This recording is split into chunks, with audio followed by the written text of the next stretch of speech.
Nah, kita akan ngobrol dengan salah satu tim TGUPP, mantan TGUPP. Kenapa Kak? Gak apa-apa, santai aja, kita ngobrolnya santai. Oke, siap. Ini namanya Kak Paskalina. Ya, halo, saya Pascal. Asik. Kak, ini dulu ceritanya sedikit dong. Ini jangan mundur-mundur gitu, malu, kayak grogi. takut gitu. Grogi. Oh, nggak diapa-apain kok. Oke. Ini kenapa dulu bisa ikut tim TGUPP Pak Anies waktu menjabat sebagai Gubernur DKI Jakarta? Oke, jadi saya ikut di tim TGUPP, tim untuk percepatan pembangunan itu sebenarnya waktu sebelum lulus kuliah.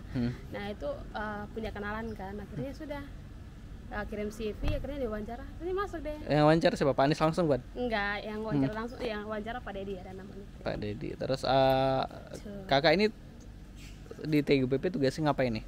Oke, tugas saya sebenarnya cuman main-main saja sih sebenarnya. Main-main? Iya. Sebenarnya tugas saya di TGUPP ngurusin ini sih bagian perempuan dan anak. Terus apa yang udah Kakak lakukan di Jakarta untuk perempuan? Sejauh ini mengawal isu ini sih, kita membuat platform untuk tempat konseling, entah itu konseling gizi, konseling untuk masalah keluarga dan lain-lain, masih banyak sih. Terus seru nggak sih jadi tim TGUPP waktu itu untuk seru banget, khususnya di bidang perempuan dan anak? Seru karena saat ini isu yang paling gencar dan isu yang paling hangat dibicarakan kan soal perempuan dan anak, kan masalah perempuan dan anak itu sih yang bikin kayak tergerak nih, ternyata suara-suara perempuan dan suara anak tuh harus ditegaskan, digerakkan gitu. Disuarakan terus. Nah, terus orang Kak terus menurut Kak Paskalina ini Pak Anies ini orangnya gimana? Pasti udah sebagai tim TGUPP pernah ketemu langsung, pernah lihat langsung gitu kan ya? Menurut saya Pak Anies itu adalah sosok orang yang punya karisma yang baik, dan Pak Anies itu adalah sosok orang yang bisa menspesialkan orang. Jadi siapapun yang Pak Anies pernah ketemu, siapapun yang pernah Pak Anies tahu, atau bahkan kamu lewat di jalan aja Pak Anies bisa kenal kamu siapa gitu. Pernah kayak gitu? Iya, pernah. Dan gimana ceritanya? Sebenarnya bukan saya sih, saya nonton di beberapa YouTube gitu kan. Jadi kayak misalnya Pak Anies tuh kayak bisa ingat satu kejadian di, misalnya kayak kita nih kalau ingat kejadian itu kan nggak spesifik waktunya kan, kayak tahunnya gitu. Kalau Pak Anies tuh sampai ingat, kayak sampai pernah itu ikut podcast Mary Riana kan. Pak Anies ingat betul pas Bu Mary Riana tuh tunjukin ini kan foto. Pak Anies tuh langsung tebak, ini tahun 2016, langsung Bu Mary Riana ingat sampai tahunnya gitu, kayak kan semua orang kan nggak bisa ingat sampai kayak tahun bulan gitu kan, apalagi dengan sosok Pak Anies yang banyak kegiatannya, pasti kayak banyak ketemu orang, jadi kayak good sih kita bisa ingat begitu. Terus ada lagi?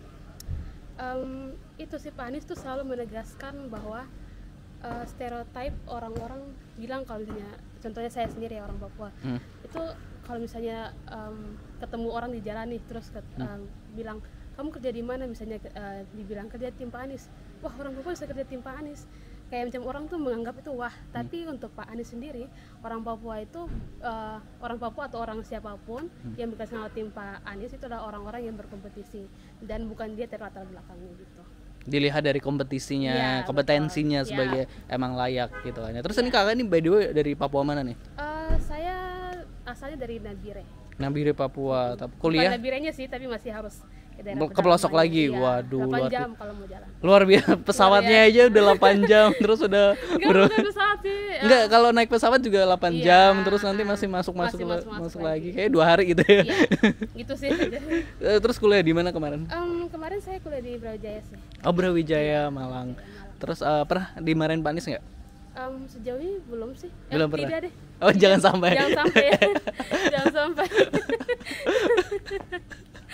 Tapi selama ini belum. Enggak gitu. Kemana-mana aja sih sejauh ini. Terus ini kan ngikutin Pak Anies udah setahun.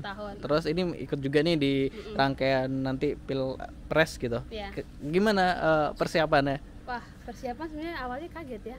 Ternyata untuk memulai sesuatu ini, memulai untuk kerja yang real ini. Nah itu tuh apalagi langsung dihadapkan dengan masa-masa untuk dinamika politik. Awalnya saya kan nggak suka politik gitu ya, tapi masuk ke dalam dan merasakan dinamika politik, merasakan euforianya, itu kayak membuat saya lebih ternyata dunia politik itu tidak hanya buruk-buruknya. Iya, tidak hanya ada buruk-buruknya aja, ada yang baik-baiknya juga, tergantung orang dan lingkungan. Nah ini sebenarnya sama, ini pas kali ini kenapa kan gini, orang banyak yang apatis sama politik, terus kakak kan ini bersinggungan dengan politik, terus apa pesannya yang pengen disampaikan kepada orang-orang di luar politik, apa dari sini kak, dari politik ini kak pas kali ini dapat apa gitu? Jadi sebenarnya untuk orang-orang yang bekerja di lingkaran atau lingkungan politik, itu nggak semua orang itu punya keinginan dan punya ambisi untuk berpolitik, tapi ada orang-orang juga yang mau bekerja dengan orang itu dengan hati misalnya. Nah itu tuh sebenarnya jangan kita melihat, usahakan kita jangan melihat politiknya, tapi melihat aktor yang kerja di dalam politik, lingkaran politik itu, gitu sih.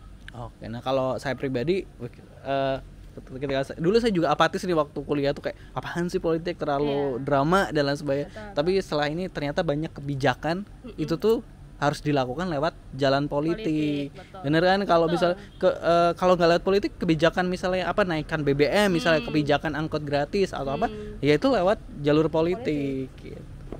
Ya, gitu. Terus gimana kapan Pak Anies bakal ke kampung halamannya Nabire? Wah, kita tunggu aja tanggal mainnya. Oke. Siap, terima kasih Kak Paskalina, sukses terus. Sukses. Siap.